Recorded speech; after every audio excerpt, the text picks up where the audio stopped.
우리 앞뒤 좌우에 있는 분들하고 인사 한번 하면 좋겠습니다. 하나님은 당신을 사랑하십니다. 한번 할까요? 인사 하면 좋겠습니다.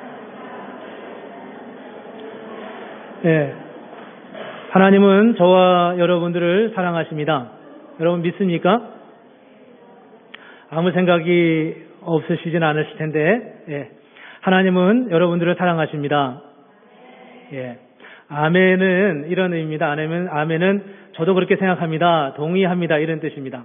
우리가 말을 할 때, 대화를 할 때 상대방이 이렇게 대화를 들으면서 고개를 끄덕끄덕 해주고 뭐 듣고 있다고 하는 제스처를 취해줘야 그래야 이제 상대방이 계속 이야기를 하잖아요. 설교는 뭐 여러분들이 이야기할 시간은 없지만 어쨌든 좀 고개를 끄덕끄덕 해주시고 또 아멘도 하고 그렇게 함께 하면서 예배가 좀 더 풍성해지면 좋겠습니다. 설교는 물론 일방적이긴 하지만 여러분들의 사인을 보여주는 게 매우 중요하다고 생각합니다. 2주 전에 우리는 부활주의를 맞았습니다. 부활주의를 보면서 우리가 부활절에 부활의 믿음, 부활의 신앙이라는 말씀을 나누었고 지난주에는 부활의 삶이라는 제목으로 함께 말씀을 나누었습니다. 부활이란 무엇입니까? 부활을 어떻게 정의할 수 있으시나요? 물론 죽은 자가 살아나는 것이다 이렇게 단정을 지으면, 규정을 하면 그것은 뭐 쉬운 이야기지만 그 죽은 자가 산다고 하는 그 말 안에 담겨져 있는 내면에 또 여러 가지 의미가 그 안에 있지 않겠습니까? 그런데 제가 이제 말씀을 지난 2번 동안 나누면서 부활을 나름 이렇게 정의를 했습니다. 부활이란 우리가 경험해 본 적이 없었던, 우리가 논리적으로 증명할 수 없는, 우리가 우리의 생각으로 증명할 수 없는 것이 바로 부활이다라고 말했습니다. 그래서 우리는 부활을 논증할 수가 없습니다. 어떻게 죽은 사람이 살아나느냐 이렇게 말할 수 없고, 다만 죽은 사람이 살아난 것을 내가 보았다, 증언자로서밖에는 할 수 없다, 그런 말씀을 함께 나누었습니다. 그런 의미에서 부활의 삶의 연장, 이제 부활주일이 벌써 3주째 지나지 않습니까? 우리는 맨날 부활의 이야기만 할 수는 없지만 부활이 오늘 나의 삶 속에 어떤 의미에서 더 계속 연장되고 계속되어야 하는가라고 하는 부분에서 우리는 부활의 삶을 살아가고 있는 사람들인가?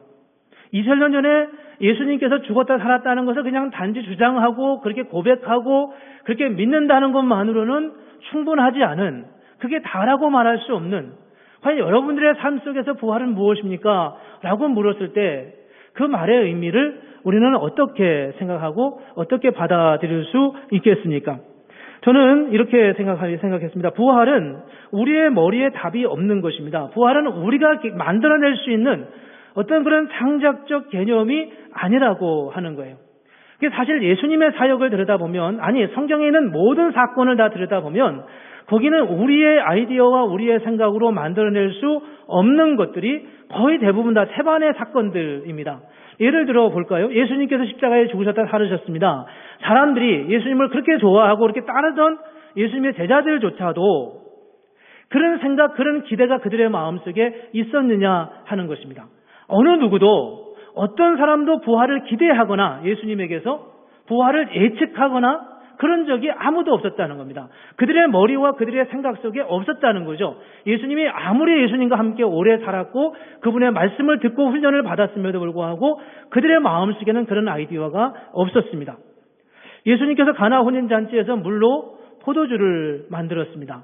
어느 누구도 예수님 지금 이렇게 이 가나 혼인잔치에 이제 잔치가 벌어지고 있는데 아직 잔치가 끝나자면 한참 시간이 많이 남았는데 포도주가 떨어졌습니다.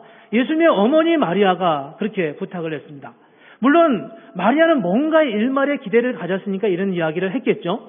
그러나 물이 포도주가 될 것이라고 예측하거나 기대하진 않았을 것 아니겠습니까? 부활이란 무엇일까요? 부활이란 마치 우리의 생각 속에 없었던 그 어떤 사건이 예수님으로부터, 하나님으로부터 일어나는 것이 바로 부활의 사건입니다. 풍랑이는 바다가 단단해지는 것도 역시 마찬가지이고요. 아브라함의 100세의 아들을 낳는 것도 역시 마찬가지입니다. 하나님의 역사, 부활의 역사, 적어도 우리가 부활을 믿는다고 말할 때 그 부활은 무엇을 의미하는 것입니까? 그것은 우리가 생각하거나 우리가 경험했거나 우리가 예측할 수 있는 그 어떤 일들이 아니라 하나님이 우리의 삶 속에 새로운 일을 이루어 가실 거라고 하는, 하나님께서 우리의 삶 가운데 행하실 새로운 역사가 무엇인지는 모르지만 하나님 정말 곤고한 상황 속에 있습니다. 하나님 정말 어려운 상황 속에 있습니다. 여기서는 하나님만이 일하실 수밖에 없는 상황입니다. 라고 말하면서 주님 앞에 우리의 문제를 내어놓고 그분께 나갔을 때 우리는 비로소 부활의 주님을 만날 수 있게 된다는 겁니다. 가나온 인잔치에 아무것도 없고 난감한 상황이 되었을 때 예수님께 그 문제를 가지고 나아갔습니다. 우리는 대책이 없습니다. 나에게는 방법이 없습니다. 라고 말하는 게 바로 부활의 믿음, 부활의 사건을 만나는, 경험하는 사람들이 그 부활의 사건 전에 하나님 앞에서 가지고 있었던 그들의 마음의 자세였고 신앙의 몸부림이었다고 하는 것이죠. 그랬을 때 사람들은 그 사건을 볼 때마다 예수님을 보면서 이런 이야기를 합니다. 그가 누구이기에 바람과 바다도 순종하는가? 감탄을 할 수 있는 것밖에 없어요. 그가 누구이시기에 저분은 내가 생각했던 분이 아니라는 겁니다. 내가 3년 동안 같이 다녔음에도 불구하고 나는 아직 그분을 충분히 다 알지 못하고 있는 거예요. 그런 감동이, 그런 감격이, 그런 깜짝 놀라운 사건들이 늘 주님과 만나는 과정 속에서 매 순간 삶의 중요한 고비고비마다 그런 주님을 경험한다는 것이 얼마나 위대한 놀라운 사실이고 얼마나 놀라운 하나님의 역사이겠습니까? 이런 부활의 역사, 이런 부활의 관점에서 성경을 보았을 때 오늘 우리가 살아가고 있는 이 시대에 오늘의 교회와 오늘의 성도에게 있어서의 아쉬운 점, 아니 어떻게 보면 치명적인 결점이 무엇일까라는 생각을 합니다. 현대 교회는 무엇이 빠졌을까? 현대 교회는 정말 부활의 믿음이 있을까? 현재 우리가 예수를 믿을 때 우리는 부활의 믿음, 부활의 기대가 우리 안에 있는가? 부활을 믿는 것은 사실 거의 막다른 상황에서밖에는 고백할 수 없는 거예요. 다른 방법이 없습니다, 주님. 내가 주님께는 밖에는 내가 다른 방법이 없습니다. 이 풍랑이는 이 상황 속에서 주여 어떻게 했으면 좋겠습니까? 라고 주님 앞에 달려갈 때 그분이 풍랑을 잔잔케 하시고 저가 누구이기에 풍랑과 바람도 잔잔하게 하는가? 이런 고백을 할 수밖에 없는 그런 상황에 몰려갈 수 있겠습니까? 현대인에게 있어의 부요함은 어쩌면 부활의 상황을 누리기 어렵게 하는 일일는지도 모릅니다. 그러나 우리가 물질적으로 부요하다고 해서 하나님을 찾지 못하는 것은 아니겠죠. 우리가 얼마나 곤곤한 상황에 있습니까? 얼마나 하나님의 은혜를 간절히 사모해야 하는 그런 상황이 있습니까? 그런데 현대 교회는, 현대 성도는 정말 만족하게 살아가요. 좀 아이러니하게도 하나님의 은혜를 충분하게 필요로 하는 그런 삶의 자리에 없다는 게 어처구니 없게도 안타깝게도 우리의 삶을 안타깝게 만들어가고 있습니다. 그렇게 되면 우리는 경건한 삶을 살아갈 이유가 없어지게 됩니다. 모든 것이 다 피곤해지는 거죠. 주를 위해 살아가는 애쓰는 상황이 주님이 나를 통해서 내가 경험하지 보지 못했던 어떤 새로운 삶의 자리로 나를 경험케 하시는 하나님의 은혜의 사건을 경험해보지 못한 사람은 우리의 종교적 믿음의 행위가, 우리가 주님 앞에 나와서 예배하는 예배의 행위가 감격일 수가 없는 거예요. 그런 경험이 없으니까요. 그러나 그런 부활의 역사를 경험한 사람들은 또다시 하나님께서 내 삶 속에 이루시는 하나님의 은혜와 하나님의 사건을 경험하면서 누리면서 하나님 앞에 나아갈 때마다 우리의 마음속에 그런 감격과 기대가 생기는 겁니다. 하나님께서 나를 통해서 무슨 일을 이루어 가실까 하는 거죠. 하나님께서 우리의 삶을 통해서 어떤 일을 이루어 가실까 하는 겁니다. 졸업하는 학생들을 보내면서 저들이 5년 후, 10년 후에 어떤 모습으로 우리에게 다가올까, 다시 찾아올까 하는 생각을 하게 되죠. 저들이 돌아오면 빈손으로 오겠어요? 졸업생들, 후배들 위해서 간식도 사가지고 오겠죠. 어떤 모습으로 오겠어요? 정말 기대가 되잖아요. 기대가 돼. 이미 졸업한 학생들이 각지에 흩어져서 자기 일들을 정말 열심히 하고 있는 모습, 그리고 또 그들이 계획하고 있는 소식들을 들을 때마다 감격스럽지 않을 수가 없어요. 그게 그냥 인간적으로 노력해도 되는 일들도 있지만 어떤 경우에는 우리를 깜짝 놀라게 할 만한, 정말 하나님 앞에서 몸부림치며 하나님 앞에 서 있는 그들의 삶의 열정과 하나님께서 그들을 통해 일하실 하나님의 역사를 기대한다는 것은 정말 아름다운 일이 아닐 수 없다는 겁니다. 그것은 항상 우리의 한계 속에서 일한다는 것도 또 기억해야 할 중요한 사실입니다. 저는 우리 교회 40주년을 맞이하면서 2월 달까지 40주년에 대한 말씀을 함께 나누다가 이제 선교에 대한 말씀 그리고 부활절 고난주간에 대한 말씀을 쭉 나누면서 한 2달 동안 40주년을 잊어버리고 산 듯한 느낌이 들었습니다. 부활을 어떻게 부활이 우리에게는 어떤 의미를 줄까라는 생각을 하면서 그 부활이 40주년의 우리의 삶의 모습으로 40주년을 맞는 우리 교회의 모습으로 어떻게 이어질까를 함께 생각해 보았습니다. 새로운 시작이라고 하는 표 아래 하나님께서 우리를 통해서 새로운 일을 이루어 가실 것을 기대하는 것입니다. 아마 오늘이 지나면 대학교 학생들이 많이 빠져갈 텐데 이제 가을이 되면 우리가 새로운 일들 40주년을 맞는 우리 교회로서 해야 할 일들이 있습니다. 그래서 오늘 그들이 가기 전에 먼저 우리 교회에 대한 이야기들을 함께 나누면서 잠시 멀어졌다가 오는 사람들은 그 자리에서 또 생각하고 또 함께 같이 계속 예배 드리실 분들도 역시 우리가 함께 교회를 생각하면서 하나님께서 우리 교회와 또 우리 개인을 통해서 어떤 일들을 행하실 것인지에 대한 기대와 소망을 가지고 함께 기도하는 그런 시간들이 되었으면 좋겠습니다. 오늘 설교 제목이 일치된 마음입니다. 일치된 마음. 하나님께서 우리에게 어떤 모습으로 일하실까를 오늘 본문을 통해서 함께 살펴보려고 합니다. 오늘 본문의 말씀은 이런 상황입니다. 사도행전 말씀 우리가 오늘 보았잖아요. 사도행전은 총 28장인데 우리가 오늘 15장 말씀을 보았습니다. 딱 절반을 자르면 두 번째 절반이 넘어가는 첫 번째 장입니다. 굉장히 의미 있는 장이에요. 복음이 예루살렘으로부터 유대와 사마리아로 전해지고 그리고 그 다음에 이제 이방인들에게 전해지기 시작했습니다. 10장, 11장을 넘어가면요. 이방인들이 많이 예수를 믿기 시작했어요.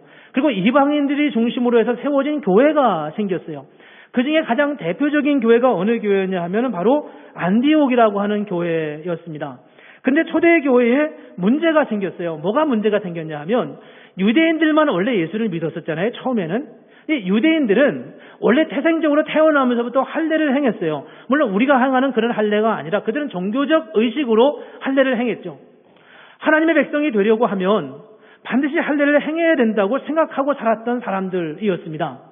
물론 그들이 예수를 믿고 난 다음에는 종교적 의식으로서의 할례는 더 이상 필요 없다고 규정 짓긴 했지만 여전히 할례가 필요하다고 생각했던 사람들이 있었어요. 그런데 문제는 이방인들이 예수를 믿기 시작하면서 특별히 이방인들이 중심이 돼서 모인 안디옥 교회의 사역을 하면서 그 교회에 사람들이 많아지기 시작하면서 저들에게 할례를 행하게 요구해야 되냐 안 해야 되냐라는 문제로다가 굉장히 논쟁이 시작이 됐어요. 지금 같으면 문제가 아니겠지만 그 당시에는 생각이 다 정리가 안 됐고 무엇이 하나님의 뜻인지 정확하게 구분하지 못했던 그런 상황 속에서 어떤 사람은 할례를 행해야 된다, 어떤 사람은 할례를 안 해도 된다 이런 논쟁이 생기기 시작했죠. 할례를 행해야 된다고 하는 말에 이런 의미가 있어요. 저 사람들이 예수를 믿으려면 먼저 유대인이 되게 한 다음에 그 다음에 할례를 그리스도인이 되어야 된다. 이런 생각이 그 안에 있었습니다. 근데 이런 것 때문에 이제 갈등이 생기기 시작했어요. 자기들끼리 막 분쟁이 생겼죠. 막 어려운 상황이 생기고 어쩌면 큰 소리가 났는지도 모르겠습니다.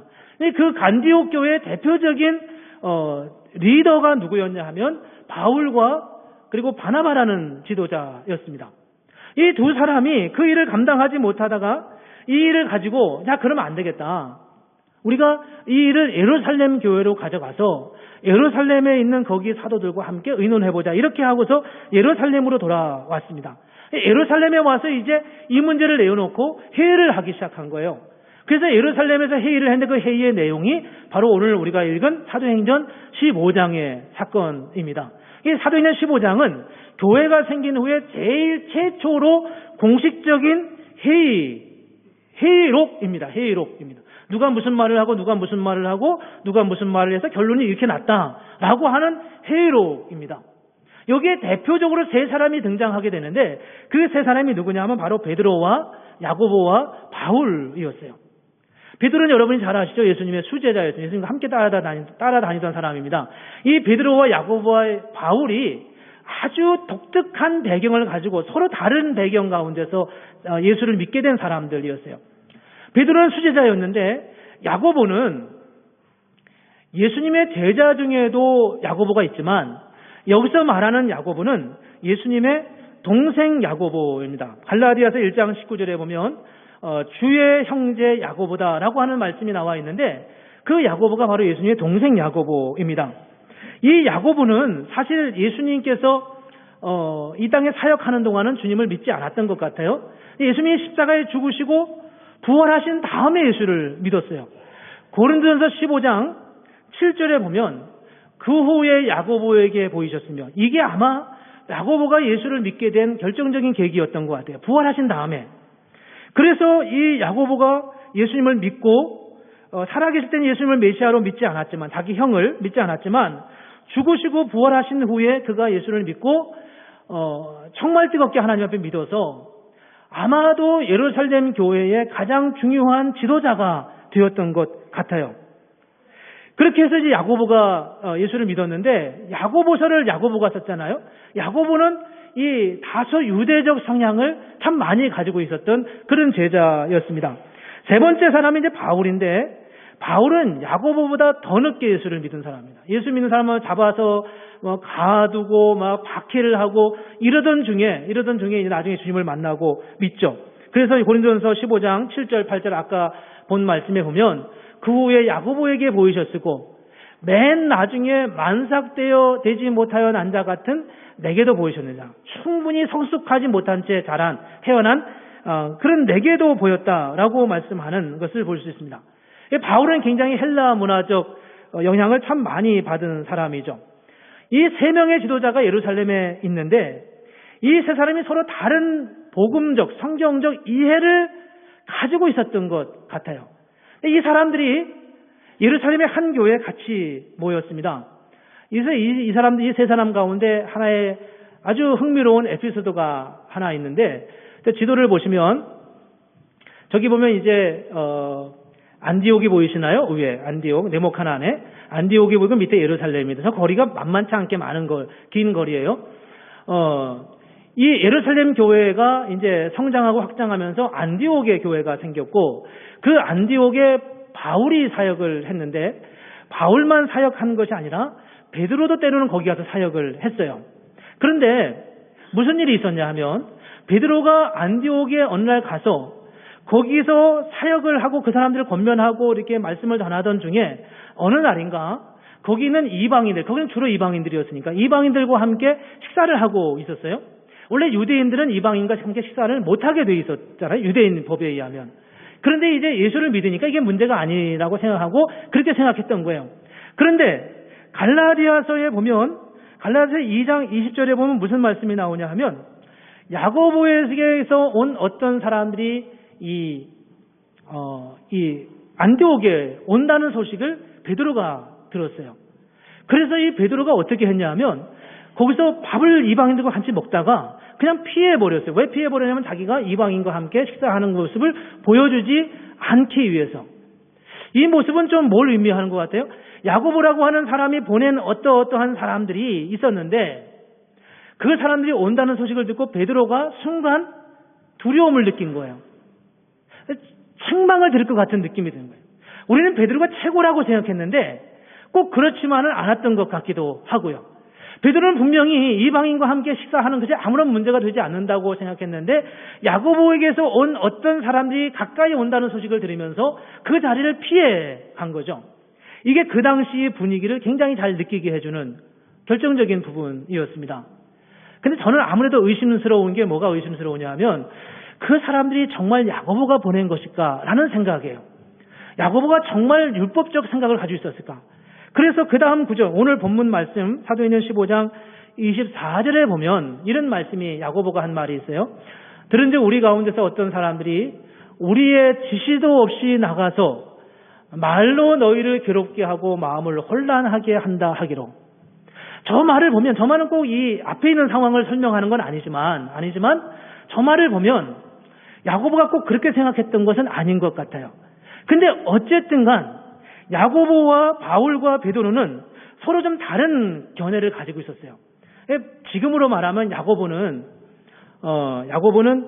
보수 우파입니다. 보수 우파. 그리고 바울은 진보 좌파쯤 되는 것 같아요. 베드로는 중도 우파 정도. 지금으로 말하면 누구를 의미하는 것 같아요? 요즘 선거하신 분들 여러분 계신 것 같은데, 또 이야기하면서 정치 얘기로 갈까봐 좀 조심스럽긴 하지만, 그런 정말 극단적인 생각을 가지고 있었던, 서로 다른 생각을 가지고 있었던 세 사람이 함께 모였어요. 그리고 정말 하나님이 원하시는 것이 무엇인지에 대해서 함께 의논하고, 그 의논한 결과 그들이 만장일치로 하나의 의견을 모았습니다. 그리고 그렇게 모으고서 그들이 어떤 결론을 맺었냐 하면, 이방인들에게 율법을 요구하지 말 것에 대해서 결정을 했습니다. 그건 옳지 않다. 이방인들이 율법을 지킨다고 구원받는 게 아니다. 물론 히브리인도 마찬가지고요. 그들이 그것을 요구할 바가 아니다. 다만 근덕을 위해서, 덕을 세우기 위해서 4가지만 절제하도록 요청하자 하면서 그 4가지를 말했는데, 첫째는 우상의 제물을 피할 것이고, 두 번째는 피와 목매어 죽인 것과 음행을 멀리하라라고 권면하고 있습니다. 저 4가지를 우리가 지금 여기서 나누는 것은 뭐 의미가 없지만, 저 하나하나를 보면 저들의 생각이 사실 똑같지는 않았다는 사실을 알게 됩니다.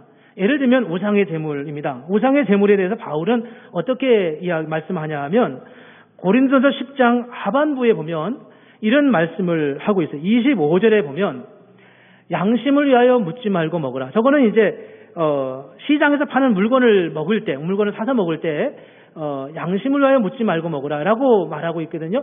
저 말은 이제 뭐 어떤 배경이 있냐면, 그 당시 사람들은 이 시장에서 파는 물건들이 대부분 다 우상에게 한 번쯤 제사를 지냈던 음식들이기 때문에 바울이 지금 저렇게 이야기를 하는 거예요.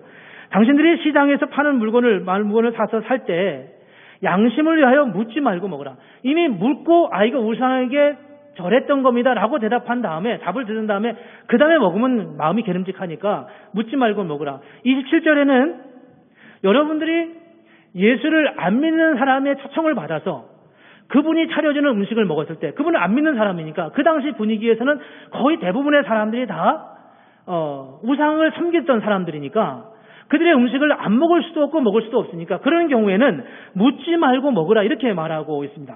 세 번째 31절에는 너희는 먹든지 마시든지 다 하나님의 영광을 위하여 하라. 바울은 어느 쪽인 것 같아요? 바울은 우상의 제물에 대해서 비교적 먹는 쪽에 가까이 있는 것 같아요. 물론 바울의 말과 바울의 생각과 예루살렘 교회에서 결정된 결정이 틀린 건 아닙니다. 그러나 굳이 이야기하자면 그들 가운데 분쟁과 다툼이 있을 수 있는 충분한 여지가 있었다고 하는 거예요. 그러나 그럼에도 불구하고 그들이 이 이방인에게 복음을 전하는 이 문제를 놓고 함께 복음 안에서, 말씀 안에서 무엇이 답인가라고 생각했을 때 그들은 일치된 하나의 결론을 맺었다고 하는 겁니다. 그리고 그것은 이방인 선교회에서 굉장히 중요한 출발점이 되고 있었던 것을 보여주고 있습니다. 만약 이 예루살렘 교회에 이런 일치된 결정이 없었다면, 일치된 복음에 대한 이해가 없었다면 그들은 복음을 전하는데 여전히 혼란과 어려움을 겪을 수밖에 없었을 것입니다. 이 말씀을 보면서 저는 그런 생각을 했습니다. 우리 교회가 가지고 있는 일치된 생각은 무엇인가 하는 겁니다. 우리 교회는 과연 어떤 면에서 함께 가고 있는가?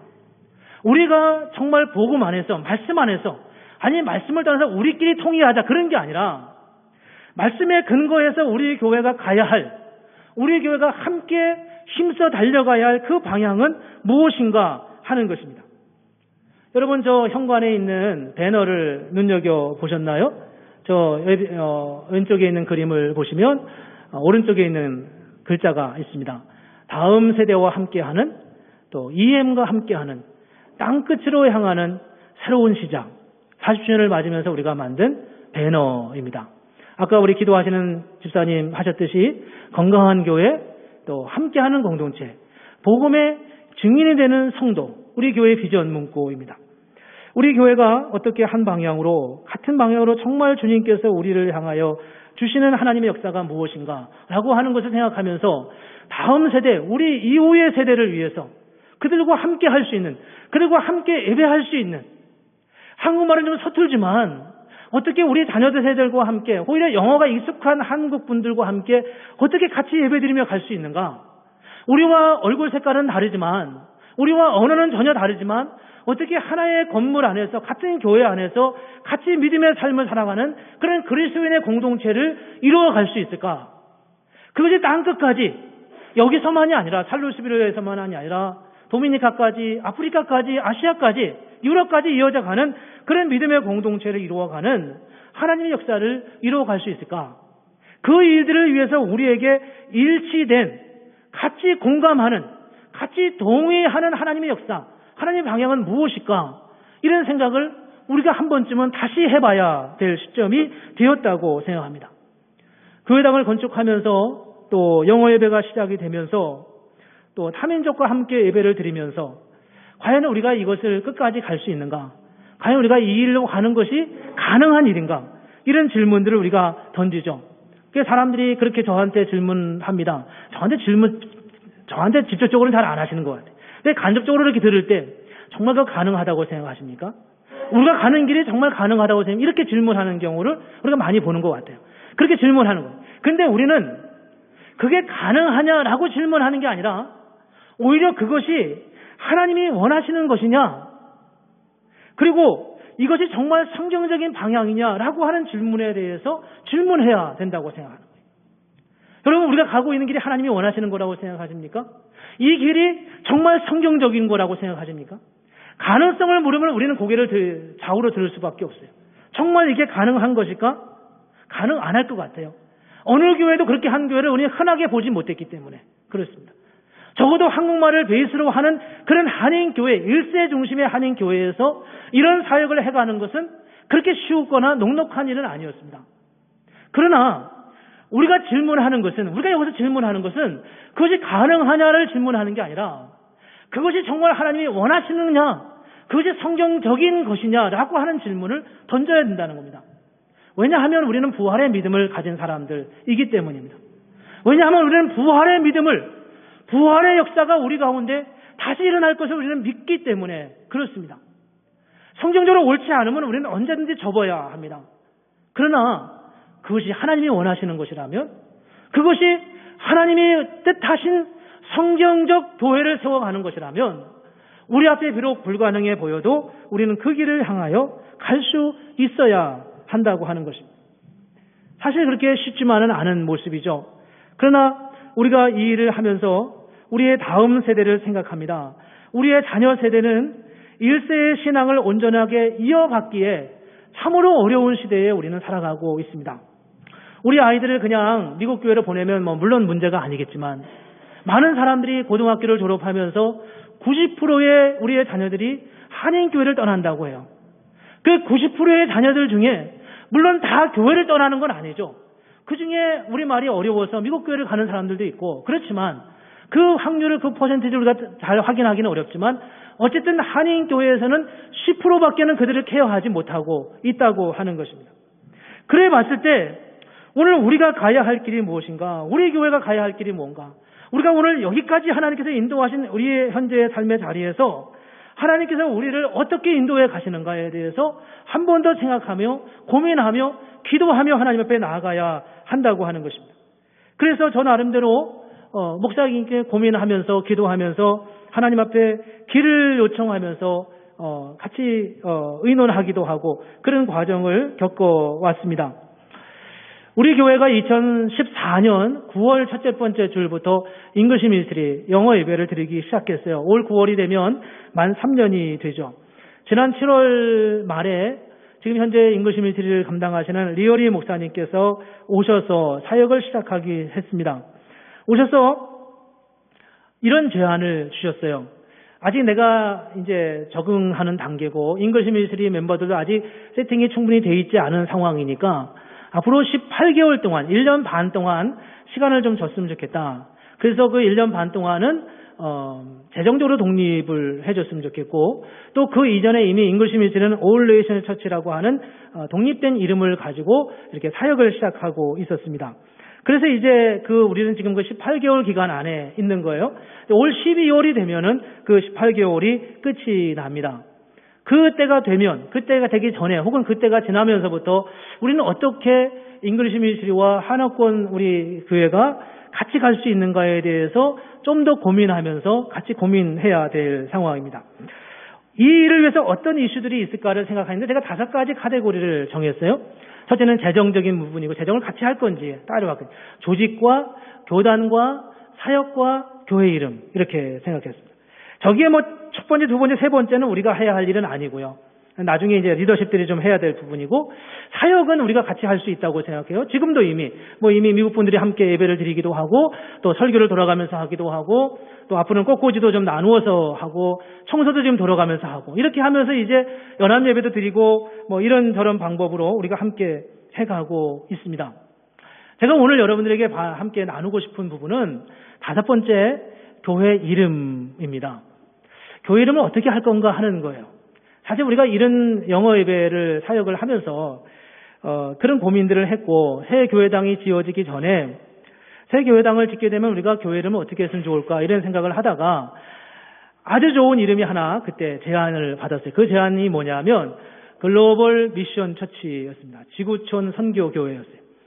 근데 저 말을 들으면서 어떤 사람은 참 좋아했는데 어떤 사람들은 좀 부담을 느꼈어요. 우리는 선교만 하는 교회야. 선교에 대한 부담이 너무 커서, 너무 큰 것 같아서 좀 부담스럽다. 이런 이야기, 피드백을 받으면서 잠시 그 제목을 내려놓았습니다. 그러던 중에 잉글리시 미니스트리가 이렇게 예배를 하면서, 전에 우리 감당해 주셨던 조 매그리 목사님께서, 살로스빌 한인교회, 코리안 커뮤니티 처치라고 하는 이름으로 미국 사람들을 오게 할 수 없으니까, 잉글리시 미니스트리를 위해서 새로운 이름을 일단 지었으면 좋겠다라고 해서 All Nations Church라고 하는 이름을 짓고 그 이름을 사용하기 시작했습니다. 그리고 이제 우리끼리도 이제 함께 의논을 해봤어요. 저 이름을 그냥 우리가 다 쓰는 건 어떻겠냐 이런 의논을 했는데 참 좋긴 해요. 우리 교회로서는 참 좋은데 한 가지 아쉬운 게 뭐냐 하면 All Nations Church라고 한글로 그냥 쓰기도 하고 혹은 열방교회라는 이름으로 쓰기도 하지만 밖에서 우리는 한국에서 오시는 분들이 더러 가끔 계속 있으니까 한국 한인교회를 찾을 때 그래도 살로스빌이라고 하는 이름이 들어가면 좋겠고 한인이라고 하는 이름을 좀 넣는 건 좀 그렇지만 어쨌든 이러저러한 이유들 때문에 저기서 완전히 저 이름을 내려놓는 것은 좀 마음에 부담이 된다 이런 의견을 좀 받았어요. 그래서 어쨌든 좀 좋은 이름이 없을까라고 생각하다가 제가 계시를 받았다고 하면 여러분들이 좀 오해하실 것 같고 계시는 아니고 정말 이거다라는 생각을 하면서 답을 하나 얻었어요. 여러분에게 그걸 강요하는 건 아닙니다. 언젠가는 우리가 함께 교회 이름을 바꾸게 되면 바꿀 수 있는 기회에 모두가 참여하게 될 거예요. 제가 정한 이름은 뭐였냐면 살로스빌 연합교회였습니다. 감동을 안 하시는군요, 여러분들이. 유나이티드 처치 인 살로스빌. UCC, 우리는 KCC라고 하는데 UCC였습니다. 저는 사실 저걸 보면서 이거다라는 생각을 했어요. 그리고 왜 그러냐 하면 우리는 지금 이제 한국어로 드리는 예배가 있고 영어로 드리는 예배가 있잖아요. 그래서 유나이티드 처치 인 살로스빌 하고 밑에다가 코리안 스피킹 컨그리게이션, 그 밑에는 잉글리시 스피킹 컨그리게이션, 그 다음에 또 뭐가 있을까요? 스페니시 스피킹 컨그리게이션, 그 다음에는 아마 중국어로 하는 예배가 생길 것 같아요. Chinese Speaking Congregation. 저기서 끝날까요? 요즘 이슬람 문화가 아주 어렵습니다. 그래서 Arabic Speaking Congregation. 이렇게 계속 내려가면 우리 교회는 과연 어떤 모습으로 비춰져 갈까? 정말 하나님께서 우리 가운데 너무나 놀라운 일들을 이루어가지 않을까라는 생각, 그런 그릇을 만들 수 있겠다는 생각이 들었습니다. 제가 너무 흥분한 마음으로 리오리 목사님께, 잉글리시 미니스트리 멤버들에게 말하지 않았지만 리오리 목사님께 말씀드렸어요. 이거 어떠냐고. 내가 정말 계시를 받았는데 유나이티드 처치 인 살로스빌이 어떠냐라고 하니까 이 리오리 목사님이 그건 너무 좋다 이렇게 제가 기대를 했는데 그렇게 말하지 않고 생각해 보겠다고 이렇게 답을 그냥 주시고 마시더라고요. 마음에 내심 실망스러웠습니다. 여러분도 한번 생각해 보시면 좋겠습니다. 한번 생각을 해 보십시오. 그러나 저는 저 이상의 이름이 나올 수 있을까 그런 생각이 들었습니다. 어쨌든 간요 40주년을 맞았습니다. 하나님께서 우리 교회를 통하여 이루시는 하나님의 역사들을 우리가 지금 보고 있습니다. 어떻게 가야 할 것인가? 모든 일은 다 하나님이 하시는 거예요. 모든 일은 하나님의 역사 가운데 이루어지는 것입니다. 그런데 문제는 뭐냐 하면 우리가 그 길을 막으면 안 된다는 겁니다. 오늘 사도행전 15장의 사건은 무슨 사건이냐 하면 이스라엘 사람들이 이 초대 교회 그리스도인들이 복음을 전했습니다. 근데 이 간간히 중간에 예수를 믿는 사람들 중에 리더십에 있다고 하는 사람들 중에도 그들에게 찾아가서 말씀을 가르치면서 뭐라고 말하냐 하면 당신들이 할례를 받아야 된다. 할례를 받아야 구원을 받는다. 이렇게 말함으로써 그들의 구원에 대해서 혼동되게 만들었다는 거예요. 아니 믿음은 믿음으로 구원을 받는다면서요. 바울 선생님에게 믿기만 하면 된다고 하던데 그래 내가 너무 감격스러워서 믿음으로만 구원받는다고 하니까 너무 감격스러워서 내가 주를 위해 어떻게 살 건가를 생각하면서 헌신하며 수고하며 내 인생을 주를 위해 드리려고 작정하고 있는데 그것만이 아니라고 말하니까 여기서 혼란이 생기는 겁니다. 복음의 역사를 가로막고 있는 거예요. 사도행전 15장의 역사는 하나님의 역사를 어떻게 또 자기들이 만들어가는 게 아니라 하나님의 어마어마한 능력으로 역사하고 복음이 확장되고 있는 상황 속에서 하나님의 역사를 가로막지 않도록 그 길을 열어드리는 그런 결정이었습니다.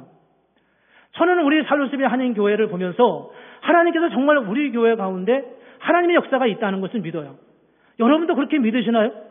우리 교회뿐만 아니라 성도님들 한 분 한 분의 생애 속에서 그렇게 하나님이 일하시고 역사하신다는 것을 우리는 믿고 고백하고 그런 확신으로 나가야 하는 거예요.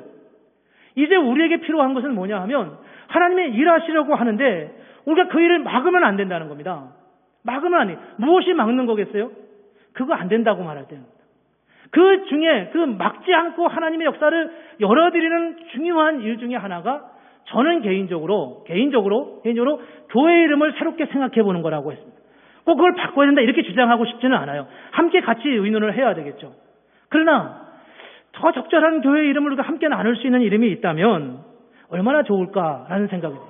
그리고 사람들이 그 이름을 보면서 저 교회는 정말 저 방향으로 가는구나. 와서 보니까 이 교회가 그렇게 이름을 바꾼 이유를 내가 알겠구나. 이렇게 느낄 수 있다면 얼마나 좋겠습니까?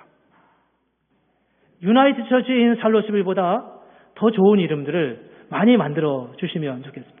아마 가을이 되면 우리가 잉글리시 미니스트리 멤버들하고 함께 모여서 적어도 2개, 3개 이상의 이름을 가지고 함께 가장 좋은 이름을 선택하는 그런 일들이 우리에게 있을런지도 모르겠습니다. 얼마나 놀랍겠어요. 내가 원하는, 내가 찍은 이름이 될런지 아니면 다른 이름이 될런지 아니면 이것저것 다른 아이디어가 없으시면 그냥 목사가 정해준 거로 하시든지 어떻게 하시든지요. 정말 하나님께서 우리 가운데 이루실 하나님의 역사를 우리가 기대하면서 하나님의 역사를 기대하면서 주님의 이끄심과 주님의 그 역동적인 역사에 함께 참여하는 기쁨을 누리는 것이 얼마나 놀라운 일이겠습니까? 이런 결정을 해야 할 3가지 이유가 있습니다. 첫째는 다음 세대를 위한 것이기 때문에 그렇습니다. 우리만 믿는 게 아니라 고등학교를 졸업하고 90%가 한인교회를 떠난다고 하는데 그들을 우리와 함께 우리의 믿음, 우리의 열정과 우리의 뜨거운 믿음을 함께 공유할 수 있는 그런 사람들로 함께 세워가기 위해서 이 이름은, 이 사역은 우리에게 반드시 필요합니다. 2번째는 이것이 바로 교회의 본질이기 때문입니다. 본질이기 때문에요. 복음이 전해지면서 언어가 다르면 교회도 나누어졌지만 초창기 초대의 교회는 사도행전 2장의 교회는 언어의 한계를 뛰어넘는 그런 교회였습니다. 사도행전 2장의 사건이요.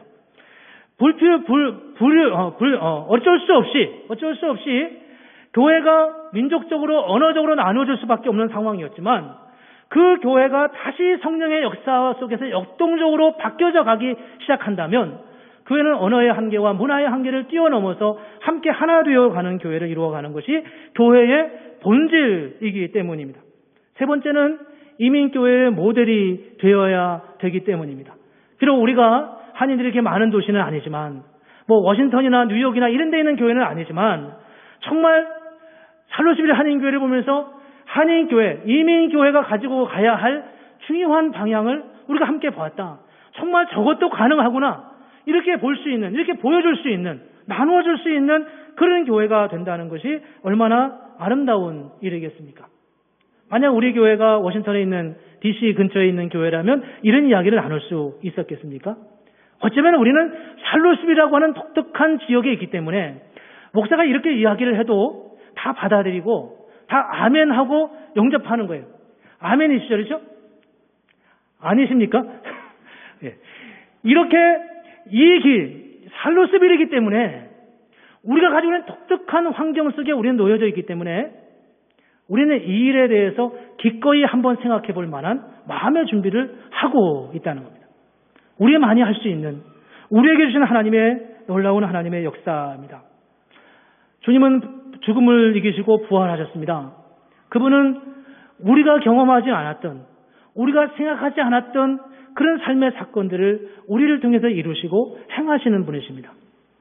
제가 목사니까 할 수 없이 교회 이야기를 하지만 그게 어찌 교회만 해당하는 일이겠습니까? 우리 모두에게, 여러분과 저에게 우리의 생애 속에서 하나님께서 한 사람 한 사람을 그렇게 붙드시고 그렇게 일하시고, 이건 정말 내가 계획한 게 아니었어. 이건 정말 내가 의도한 게 아니었어.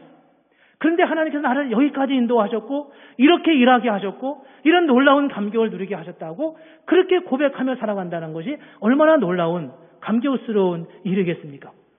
우리 살로스빌 한인교회뿐만 아니라 여기 함께 예배하는 우리 성도님들 한 분 한 분 가운데 그런 부활의 신앙과 부활의 감격과 부활의 역동적인 역사를 고백하고 누리고 또 체험하고 그렇게 살아가는 그런 하나님의 사람들이 된다면 얼마나 아름다운 일일까 싶습니다. 저와 여러분 가운데 하나님의 이런 놀라운 하나님의 역사가 있어서 주님의 은혜를 누리며 살아가는 복된 성도님들 되시기를 주님의 이름으로 축복합니다. 기도하겠습니다.